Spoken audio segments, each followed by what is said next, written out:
अस्सलाम वालेकुम एवरीबॉडी। पिछले कुछ लेक्चर्स में हमने डिस्कस किया था इन्फ्लेमेशन, और हमने इस प्रोसेस का एक बैकग्राउंड भी अपने जहन में बना लिया था। थोड़ी सी डिटेल हमने दी थी, लेकिन कोई एक्सटेंसिव डिटेल हमने इन्फ्लेमेटरी प्रोसेस की नेविगेट नहीं की अभी, जो हमने इस लेक्चर में आज इंशाल्लाह करनी है। देखिए, पहले अपने माइंड में कुछ डिफरेंसेस क्लियर कर लें, जो मैं पहले भी ऑलरेडी समझा चुका हूँ।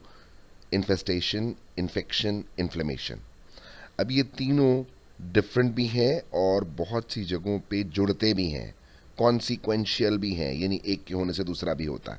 ये मैं समझाऊंगा आज आपको। हमने कहा कि इन्फेस्टेशन क्या है? पैरासिटिज्म।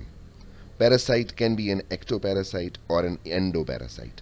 जुएं हैं, लाइस, टिक्स, चिचड़ बाहर हैं बॉडी के, दैट्स एक्टोपैरासिटिज्म। एंडोपैरासाइट्स पेट में कीड़े हैं, इंटेस्टाइन में कीड़े हैं, हमने इनकी एग्जांपल्स भी दी थी पिछले लेक्चर में।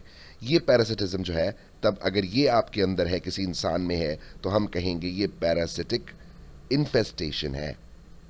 नाउ कमिंग टू इन्फेक्शन, मैंने बड़ी सादा सी इंग्लिश की डेफिनेशन दी थी, और मैंने कहा मेडिकल की डेफिनेशंस आप जहां मर्जी नेट से देख लें।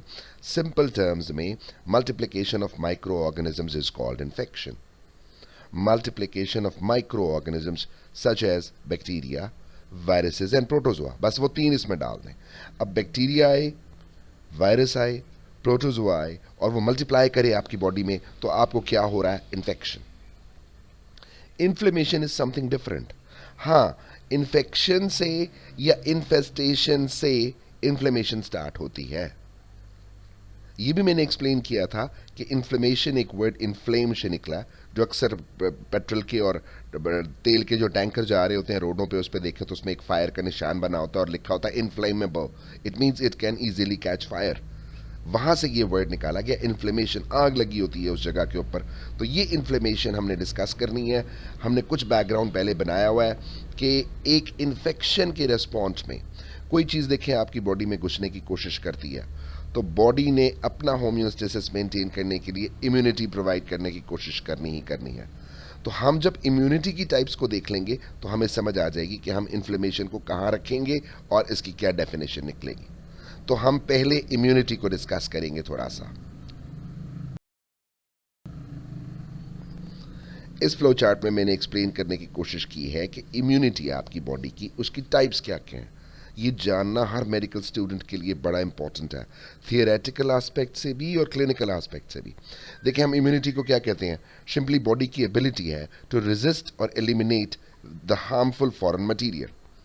अब ये फॉरेन मटीरियल के भी बहुत से सिनोनिम्स मैं आपको दे चुका हुआ हूं। Foreign material,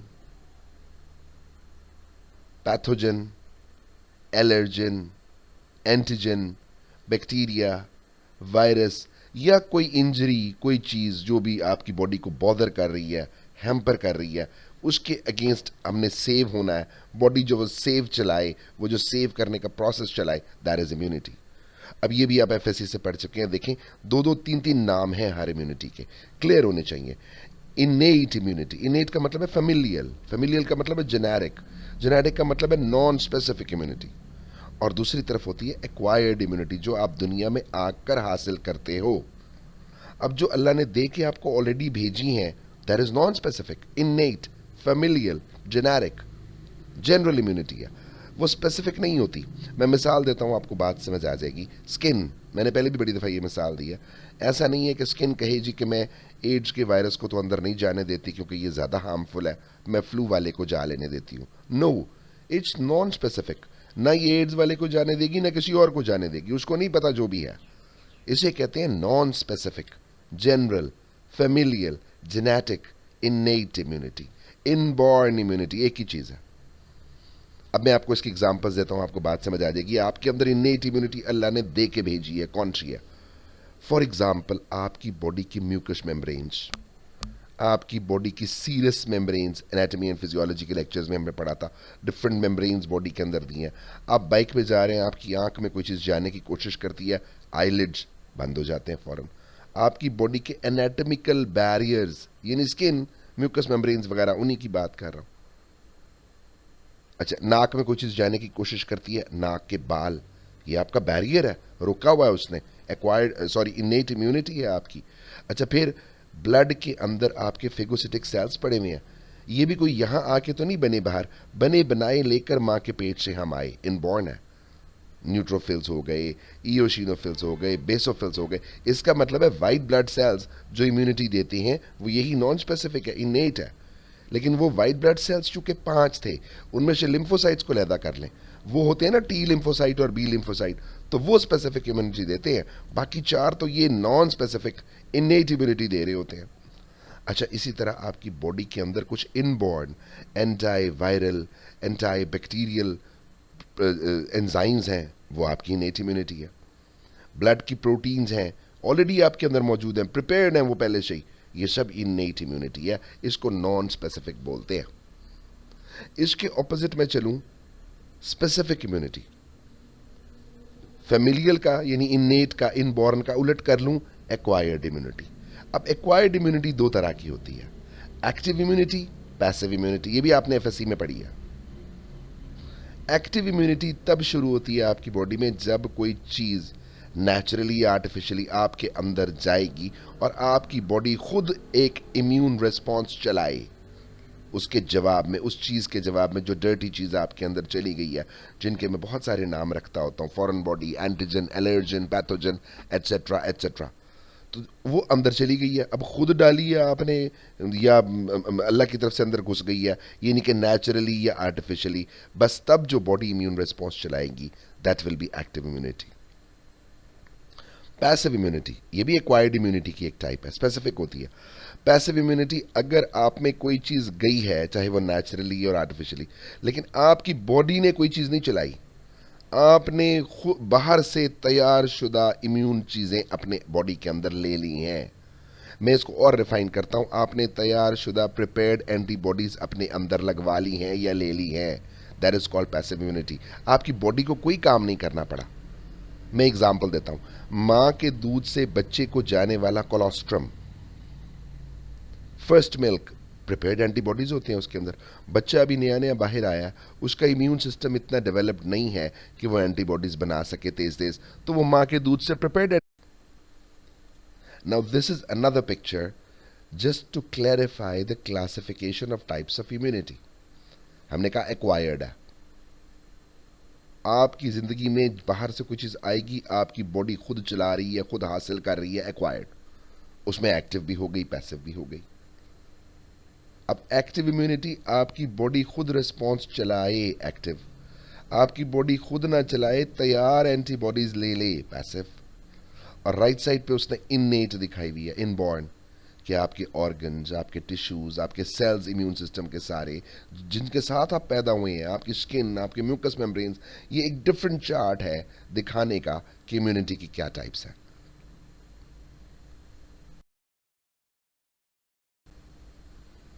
Now here I have pasted another figure जो फ्लो चार्ट शो कर रही है, वही वाली बातें ज़रा और बेहतर तरीके से समझा रही है कि अगर आपकी बॉडी खुद एंटीबॉडीज़ बनाती है तो वो एक्टिव इम्यूनिटी है, जो एक्वायर्ड का हिस्सा है। अगर रेडीमेड एंटीबॉडीज हम ले लेते हैं तो वो पैसिव इम्यूनिटी है। तो इन सारों से समअप असल में ये निकलता है कि इन्फ्लेमेशन जो हम पढ़ने लगे हैं वो एक्चुअली एक inborn, generic, non specific immunity है जो आपकी बॉडी में गॉड गिफ्टेड प्रोवाइडेड है। इसका मतलब हो गया कि inflammation is a non specific type of immunity.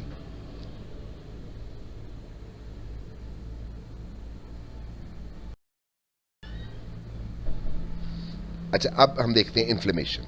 हमने कह लिया कि ये तो एक किस्म की इम्यूनिटी है, तो ये तो बॉडी के लिए बेनिफिशियल होनी चाहिए because it is trying to protect your body from any foreign material, pathogen, allergen, bacteria, virus, trauma, injury, जो भी चीज़ आपकी बॉडी को हो रही, सुई चुभ गई उसके जवाब में, तो किसी भी इन्फेक्शन, किसी भी इन्फेस्टेशन के जवाब में एक प्रोटेक्टिव रिस्पॉन्स जो कि इनबॉर्न है, आपका एक्वायर्ड नहीं है, इनबॉर्न है, जेनेरिक है, नॉन स्पेसिफिक इम्यूनिटी है, लोकलाइज्ड है, प्रोटेक्टिव मैकेनिज्म है, दैट इज इन्फ्लेमेशन। यहाँ I have place 3 different definitions of inflammation, different levels की डेफिनेशंस हैं ये। इन्फ्लेमेशन इज अ प्रोसेस जिसमें बॉडी जो है, बॉडी के वाइट, एक जगह बता रहा है वो एक डेफिनेशन में कि बॉडी के वाइट ब्लड सेल्स, अब वो WBCs जो थे और तमाम चीज़ें वो जो बनाते हैं वो आपको बाहर वाले इन्वेडर्स से बचाती हैं, ये इन्फ्लेमेशन है। सेकेंड इन्फ्लेमेशन देखें, डेफिनेशन ऑरेंज कलर के बॉक्स में पैक्ड है, नॉन स्पेसिफिक रिस्पॉन्स। किस चीज को? To a tissue injury. वो कब होगी? कोई नीडल लग जाए, कोई डेंगू काट जाए, कोई मच्छर काट जाए, कोई थप्पड़ पड़े, कोई चोट लग जाए, कोई बैक्टीरिया, वायरस, प्रोटोजोआ, कोई चीज चली जाए, उसके जवाब में स्टार्ट होने वाला non specific response is called inflammation, और ये लोकलाइज्ड होता है। थर्ड डेफिनेशन बड़ी इंटरेस्टिंग है ना, वो साथ साथ बताने के कि इन्फ्लेमेशन है क्या, उसका रोल भी प्ले कर, जो करना है इन्फ्लेमेशन ने, वो भी बता रही है। इट इज ए लोकलाइज्ड, देखें, इन्फ्लेमेशन इन्फेक्शन के जवाब में होती है और लोकलाइज्ड होती है। अगर पूरी बॉडी में फैल जाए तो और मसला बन जाता है, जिसको हम एंड में डिस्कस करेंगे, प्रॉब्लम हो जाती है, ज्यादा पैथोलॉजिकल सिचुएशंस कॉज हो सकती हैं। Inflammation actually is a localised protective response tissue injury के अगेंस्ट, जो करता क्या है? Dilute, destroy and wall off, शिद्दत को कम करता है, तबाह करता है, और एक वॉल बना देता है। वो जो एजेंट गंदा बाहर से आया है वो भी, और जो टिश्यू गंदा हो चुका है उसको बाकी बॉडी से। ये डाइल्यूट करता है, ये डिस्ट्रॉय करता है, ये वॉल ऑफ करता है इंजूरियस एजेंट को भी और इंजर्ड टिश्यू को भी, बाकी बॉडी में गंद ना फैले, उसको सेपरेट कर रहा है बाकी बॉडी से। So it means inflammation is very beneficial for us. It's a localized, non-specific, generic, protective response against any pathogen, tissue injury, virus, bacteria, etc. ये है simple definitions inflammation की।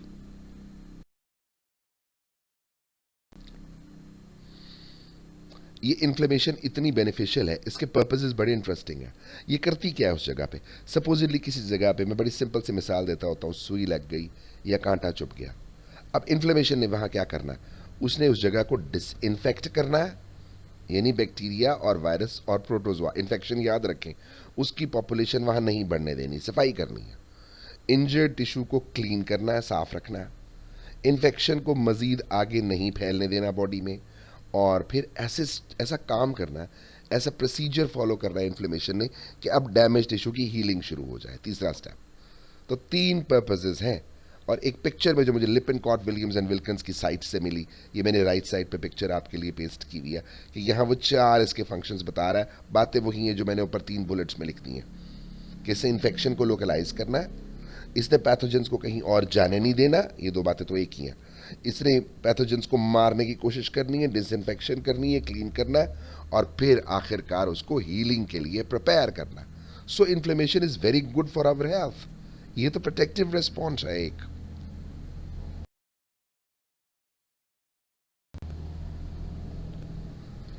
अब हमने इसकी बड़ी इंटरेस्टिंग बातें कर ली कि ये बड़े फायदेमंद है। अब हम इसके सीक्वेंस ऑफ इवेंट्स तो देखें कि इन्फ्लेमेशन में क्या प्रोसीजर चलता है, इन्फ्लेमेटोरी प्रोसेस के सीक्वेंसेस क्या हैं।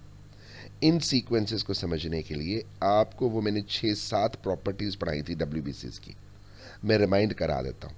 डब्ल्यूबीसीज की प्रॉपर्टीज हैं: डायापिडिसिस, छोटे छोटे पोर्स में से निकल जाना; कैमोटेक्सिस, केमिकल्स की तरफ मूव करना; एमीबॉइड मूवमेंट, मूवमेंट अपनी अमीबा की तरह करना सूडोपॉड निकाल के; एंटी बैक्टीरियल, उसके अंदर एंजाइम्स होते हैं; सिक्रीटरी, बहुत सी इन्फ्लेमेटोरी केमिकल्स रिलीज करते हैं वाइट ब्लड सेल्स, मैंने पूरी लिस्ट बनवाई थी, for example cytokines, interleukins, leukins, prostaglandins, bradykinin, serotonin, histamine, जिनमें सबसे इंपॉर्टेंट हिस्टामीन था।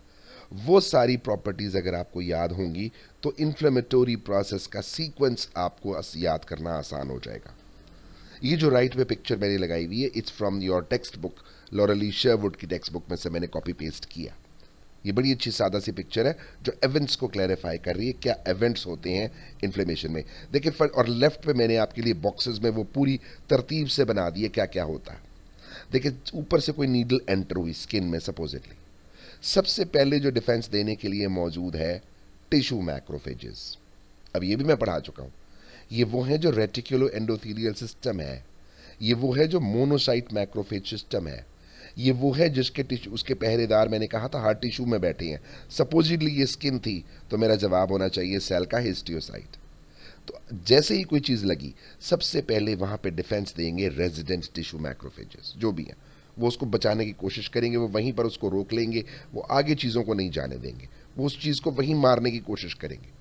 अब वहां पर जब ये जंग शुरू होगी तो वहाँ ऑलरेडी कुछ सेल्स पड़े होते हैं, मैस्ट सेल्स। आप ये भी याद करें कि बेजोफिल्स भी होते हैं जो ब्लड के अंदर होते हैं, वो भी।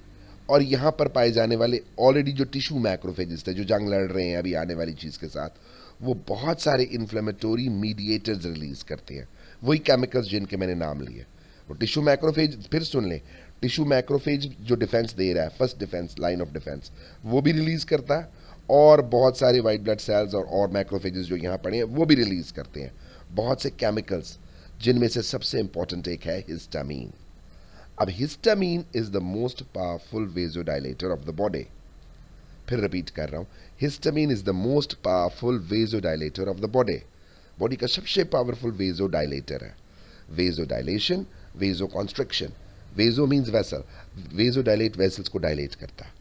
जैसे इस इलाके में जहां गंद मचा वहां पर हिस्टामीन रिलीज हुई, उसने उस इलाके की लोकल कैपिलरीज की और आर्टीरियोल्स की वेजोडाइलेशन कर ली, खून वहां ज्यादा आना शुरू हो गया।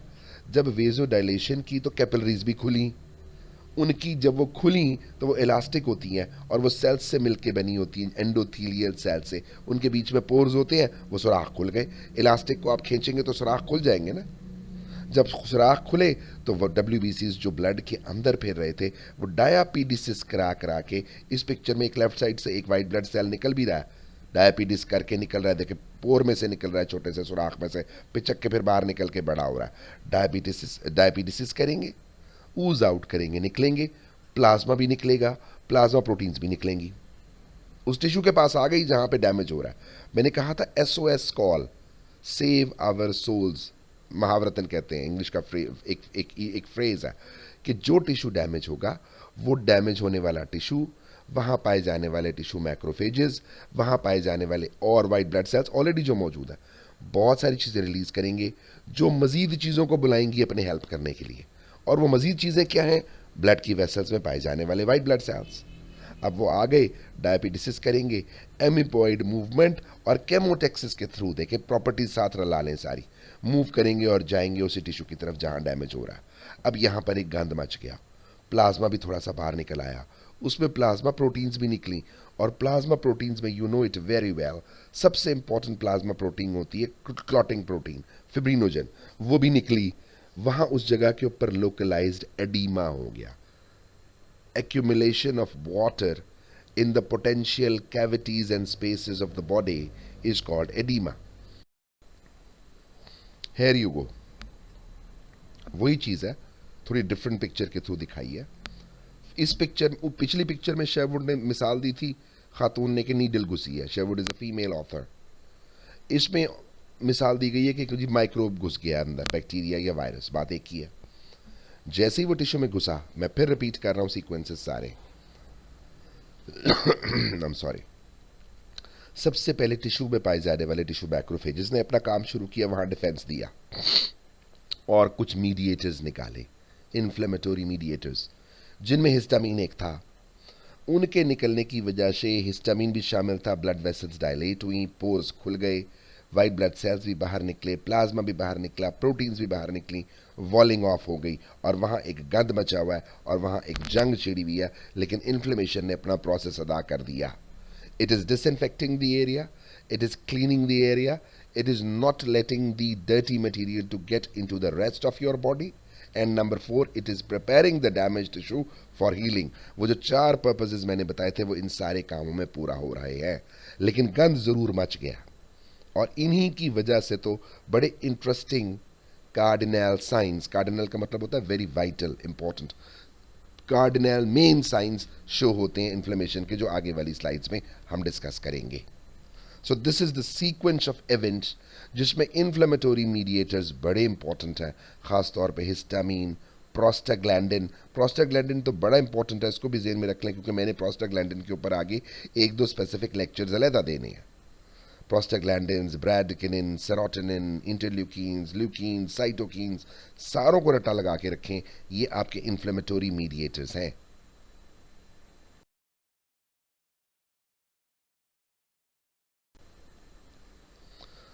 Now this is a very interesting slide. Right side वाली पिक्चर जो है मैंने शेरवुड की बुक से ली है। कार्डिनल साइंस को शो करने के लिए ग्रीक्स ने नाम रखे थे, ग्रीक लैंग्वेज में केलॉर, रूबोर, ट्यूमोर, डोलॉर और फंक्शनोलाइसा, ये ग्रीक वर्ड हैं। Heat, redness, swelling, pain and loss of function. Right side पे शेरवुड की बुक में ने फ्लो चार्ट बना के बताया है कि ये कैसे हुए, और लेफ्ट साइड पे वो ग्रीक ने जो एक बड़ी बड़ी इनका ये एक कह लें सिग्नेचर पिक्चर है जो दुनिया में चल रही है इन्फ्लेमेशन को समझाने के लिए। आप इन 5 बंदों पे गौर करेंगे तो आपको बड़ा मजा आएगा and you will be amused. पहले वाले को आग लगी हुई है, दूसरा वाला शर्म से रेड हुआ हुआ है, तीसरे वाले को मोटा जी स्वेलिंग बता दी है, चौथे वाले को तीर लगे हैं वो पेन में चला गया, पांचवें वाले के ऑर्गन्स ही टूट गए हैं तो लॉस ऑफ फंक्शन काम ही नहीं हो रहा। 5 मेन साइंस हैं इन्फ्लेमेशन के, redness, swelling, heat, pain and loss of function. कैसे आई? अब राइट साइड पे जो फ्लो चार्ट बना हुआ है ना, आप अपना भी फ्लो चार्ट बना सकते हैं, उससे समझाता हूं। जैसे ही आपने कहा था नीडल लगी या कोई ट्रॉमा हुआ, इंजरी हुई, कट लगा, bacteria, virus, foreign body, allergen, pathogen etcetera bullshit जो भी है, मैंने इतने सारे नाम लिए। अब वो चीज़ जैसे ही आई, हिस्टामिन रिलीज हुई, हिस्टामिन रिलीज हुई तो ब्लड वेसल में खून ज़्यादा आया, जब खून ज़्यादा आएगा तो उस जगह का कलर रेड। नंबर 2, जब वहाँ ब्लड ज़्यादा आया तो ब्लड गर्म होता है, 37 डिग्री सेंटीग्रेड मेंटेन्ड है ह्यूमन का, वो जगह गर्म फील होगी, हीट। जब ब्लड ज़्यादा आया तो खून की नालियां खुल गईं, वेजोडाइलेशन हुई, तो सारा प्लाज्मा निकल निकल के बाहर आया। अभी मैंने पीछे पढ़ाया, एडीमा हुआ, स्वेलिंग। 3 साइन पूरे हो गए, redness, heat, swelling.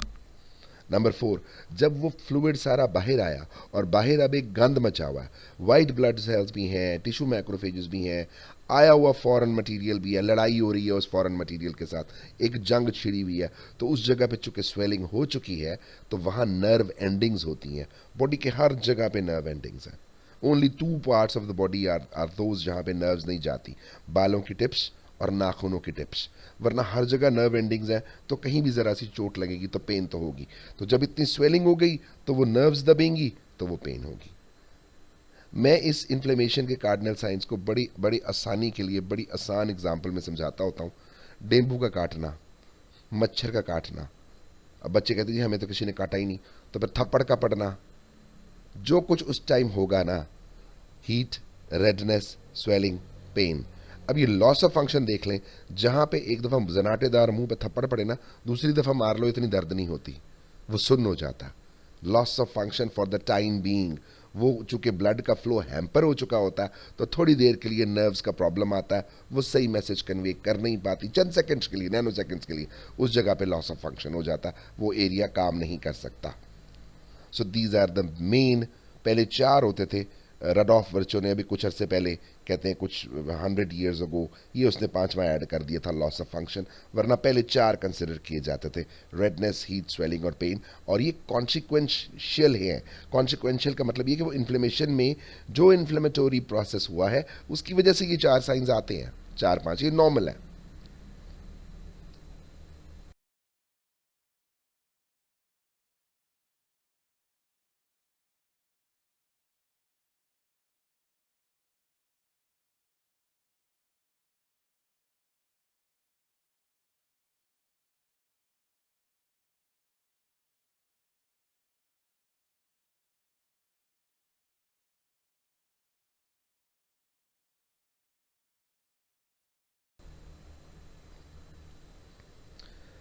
Now this two functions, या बल्कि फंक्शंस नहीं कहना चाहिए मुझे, फिजियोलॉजिकल कॉन्सिक्वेंसेस इन्फ्लेमेशन के जो यहाँ मैंने एक्सप्लेन किए हैं, they are very very interesting, जिन पे दुनिया में बहुत डिबेट चलती है।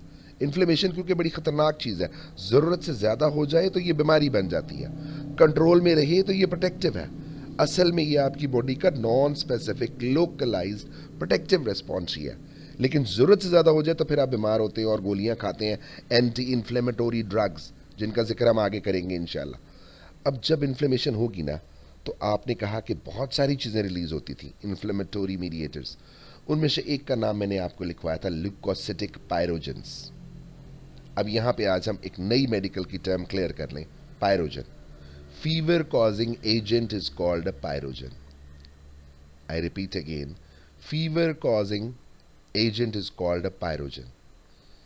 वो एक्सोजेनस भी हो सकता है, एंडोजेनस भी हो सकता है। बाहर से आया बैक्टीरिया वायरस, वो जाएगा अंदर बॉडी में, अपने टॉक्सिन रिलीज करेगा, आपको बुखार हो जाएगा।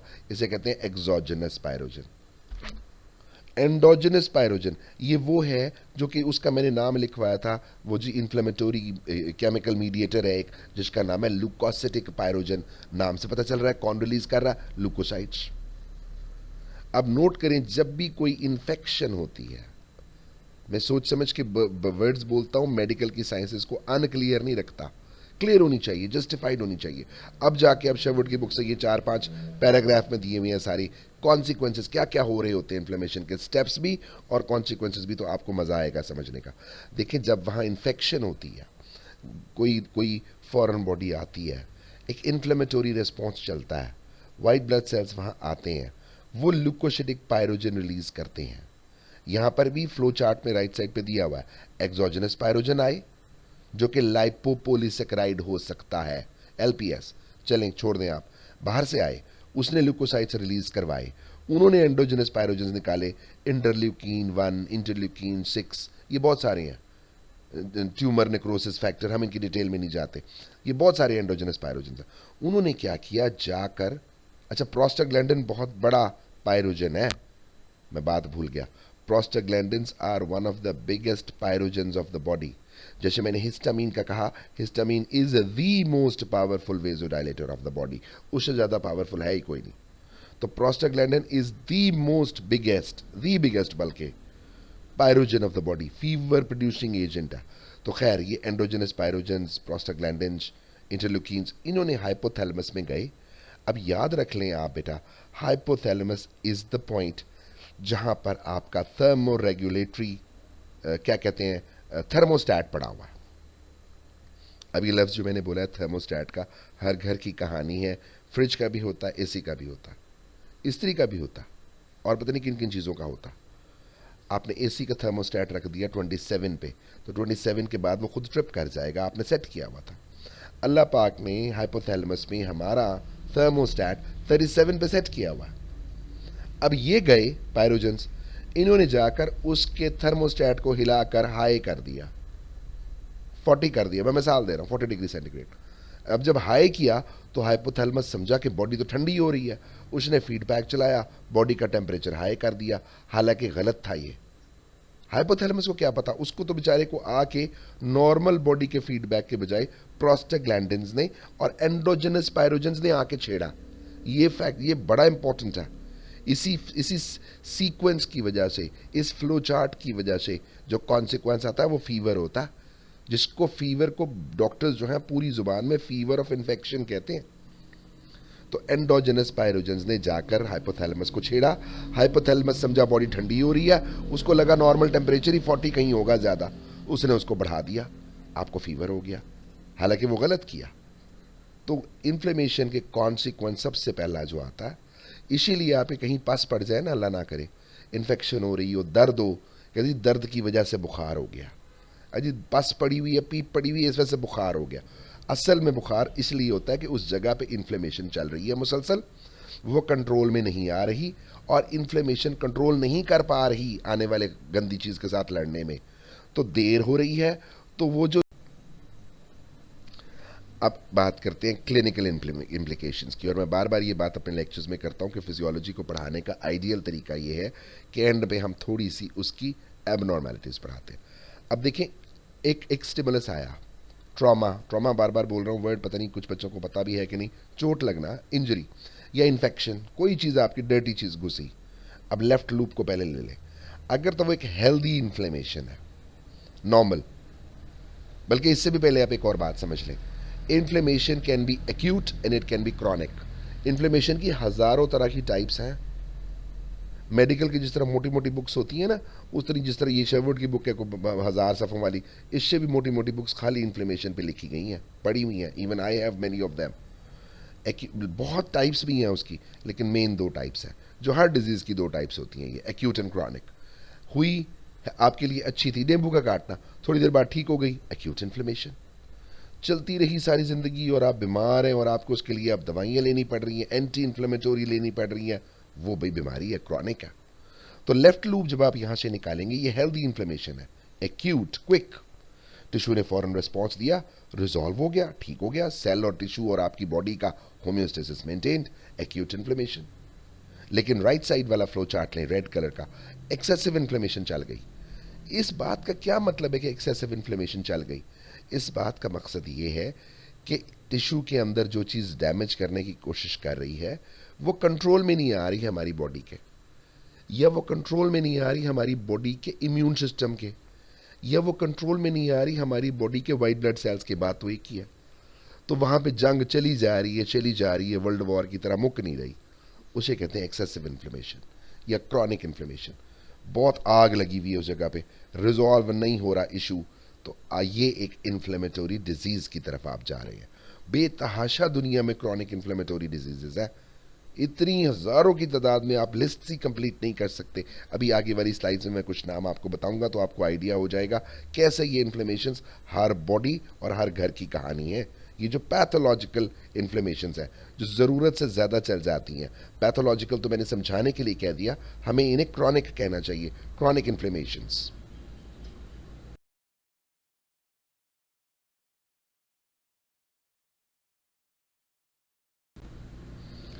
ये I have patched from the internet some chronic inflammations, बड़ी chronic और important। Cancer is an inflammation, आगे कहीं टाइम मिला तो पढ़ेंगे। Alzheimer's disease, Parkinson's disease, multiple sclerosis, neurological disorders हैं, ये इन्फ्लेमेशंस हैं। एजमा, हे फीवर, ब्रोंकाइटिस, ये इन्फ्लेमेशंस हैं। Arthritis, osteoarthritis, it's a huge list, हम कंप्लीट ही नहीं कर सकते। ये सारी इन्फ्लेमेशंस है जिनके अगेंस्ट आपको एंटी इन्फ्लेमेटोरी ड्रग्स लेनी पड़ती हैं। हर बंदा लेता है, हर घर में खाई जाती हैं। मैं भी आगे उसकी एग्जांपल्स दूंगा।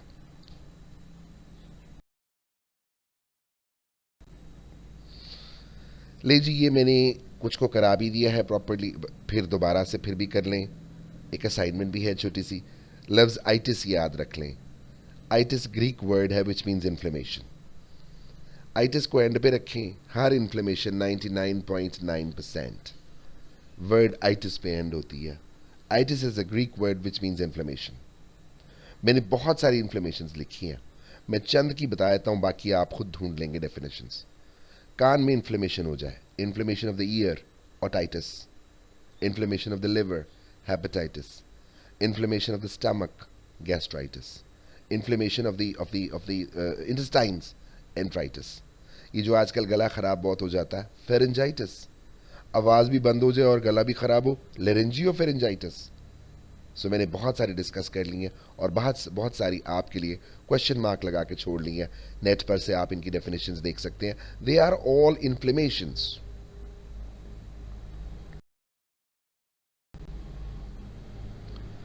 आई एम डन विद इन्फ्लेमेशन। मैं आपको टेक अवे दे दूं। टेक अवे का मतलब है समरी देता हूं सारी, इसको गौर से सुन ले। Inflammation is a localized non-protective response of a tissue against anything which is trying to spoil the tissue.